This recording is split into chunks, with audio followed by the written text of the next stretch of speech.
متخيل ان مالي بوبي اللي بقت نجمة نتفليكس كانت هتسيب التمثيل بسبب الفشل؟ وده غير انها عملت معظم مشاهد الاكشن بنفسها حتى القتال بالسكاكين. في الحلقة دي هنعرف ازاي بقت ايقونة الجيل الجديد واسرار محدش يعرف عنها حاجة. انا حبيبة مصطفى وده برنامج اسرار مشاهير هوليوود.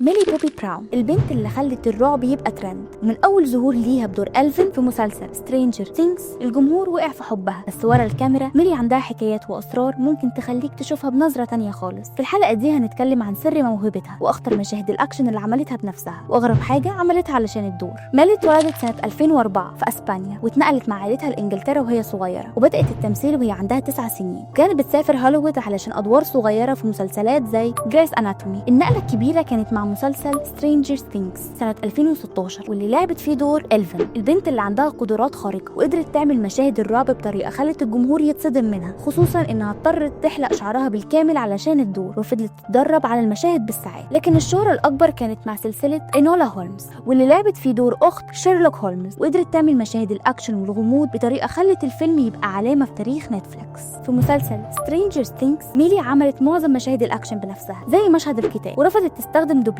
وفضلت تتدرب على القتال اليدوي والجودو لمدة 3 شهور. المفاجأة إنها كانت بتقعد في أماكن ضيقة أو ضلمة بالساعات علشان تتغلب على خوفها وتقدر تعمل مشاهد العالم المقلوب، وده خلى المخرج يقول إنها عندها شجاعة خارقة زي إلفين. في فيلم إنولا هولمز ميلي عملت مشاهد القتال بالسكاكين بنفسها وفضلت تتدرب على القتال بالسيوف والرماية لمدة 2 شهور، وده خلى المشاهد تطلع واقعية بطريقة تخليك تحس إنها بجد محققة احترافية. أجرها في أول موسم كان $20,000 للحلقة، لكنه بعد نجاح السلسلة أجرها وصل ل $350,000 للحلقة في الموسم الرابع، وده خلى نتفليكس تعتمد عليها بشكل كبير. حقائق سريعة.